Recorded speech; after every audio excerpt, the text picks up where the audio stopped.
ఎవడైనను నన్ను వెంబడింపగోరిన ఎడల తన్ను తాను ఉపేక్షించుకొని తన సిలువనెత్తుకొని నన్ను వెంబడింపవలెను. Praise the lord. యూట్యూబ్లో ఈ వాక్యం వింటున్న ప్రతి ఒక్కరికి మన ప్రియమైన యేసుక్రీస్తు నామములో శుభములు తెలుపుకుంటున్నాను. నా ప్రియ సహోదరి సహోదరులారా, ఈరోజు మనం ధ్యానించబోయే అంశము నీ సిలువ ఎత్తుకొని. ఈ అంశం కొద్దిసేపు ధ్యానించమని దేవుడు నన్ను ప్రేరేపించారు. అది వాక్యం మీద చేరిందంటే దేవుడు మీరు ఈ వాక్యం వినాలని కోరుకుంటున్నాడు కనుక ఎక్కడ స్కిప్ చేయకుండా పూర్తిగా వినండి. వాక్యం మీకు నచ్చినట్లయితే తప్పకుండా లైక్ చేయండి, షేర్ చేయండి, సబ్స్క్రైబ్ చేయండి, కామెంట్ చేయండి. మీ కామెంట్స్ నేను చదువుతాను. అందరం కలిసి దేవుని రాజ్య వ్యాప్తి కోసం కష్టపడదాం. సమస్త మహిమ దేవునికి కలుగును గాక. ఆమేన్. ఇక వాక్యంలోకి వెళ్ళిపోదాం. మత్తయి సువార్త 16వ అధ్యాయం 24వ వచనం మనం గమనించినట్లయితే, ఎవడైనాను నన్ను వెంబడింపగోరిన ఎడల తన్ను తాను ఉపేక్షించుకొని తన సిలువనెత్తుకొని నన్ను వెంబడింపవలను అంటూ లేఖనం సెలవిస్తుంది. యేసు బోధలు చాలామందికి నచ్చుతాయి, కానీ వాటిని పాటించాలంటే చాలా కష్టం అనిపిస్తుంది. ధర్మశాస్త్రం అనేది పాపం జరిగిన తర్వాత శిక్షలను వర్తింపజేస్తుంటే తప్ప పాపం జరగడానికి ముందు మనుషుల హృదయంలో పుట్టే ఆలోచనలను నియంత్రించలేదు.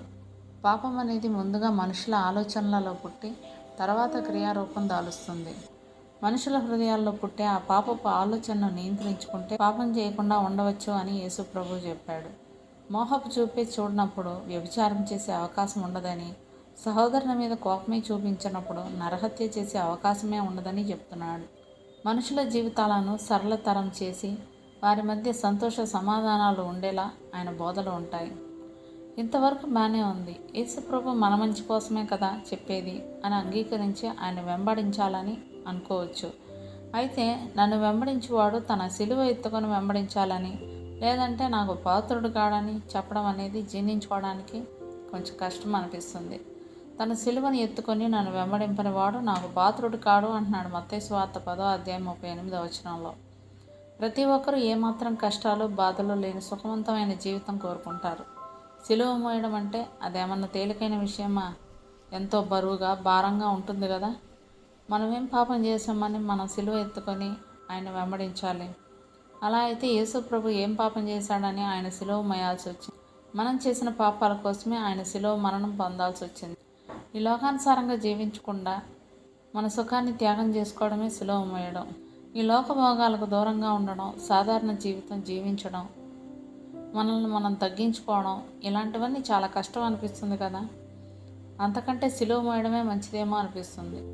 ఎందుకంటే మన తోటి వాళ్ళు విలాసవంతమైన జీవితం జీవిస్తూ మన పక్కనే మేడలు కట్టుకొని కార్లలో తిరుగుతూ దర్జాగా జీవిస్తుంటే మనం మాత్రం సామాన్యమైన జీవితం జీవించాలంటే చాలా కష్టం కదా. కష్టాలు బాధల్లో జీవించే వాళ్ళు దుఃఖపడాల్సి ఉంటుంది. ఈ లోక విషయాల గురించి దుఃఖపడాల్సి వస్తే మనకు ఓదార్పు దొరకదు, కానీ దేవుని విషయాల్లో దుఃఖపడాల్సి వస్తే మనల్ని ఓదార్చడానికి దేవుడు ఎప్పుడు సిద్ధంగా ఉంటాడు. దుఃఖపడేవారు ధన్యులు, వారు ఓదార్చబడుదురు అని మత్తయి సువార్త 5వ అధ్యాయం 4వ వచనంలో మనం. ధనవంతుడు పరలోక రాజ్యంలో ప్రవేశించడం అసాధ్యం కాబట్టి ధనవంతులమై విలాసవంతమైన జీవితం జీవించొద్దని యేసు చెప్తున్నాడు. ఈ లోకంలో సుఖవంతమైన జీవితం జీవించడానికి ధనమును ఆశించకుండా కలిగిన వాటితో తృప్తిగా జీవించడం, మనల్ని హింసించిన వాళ్ళని క్షమించడం సిలువ మోయడంతో సమానం.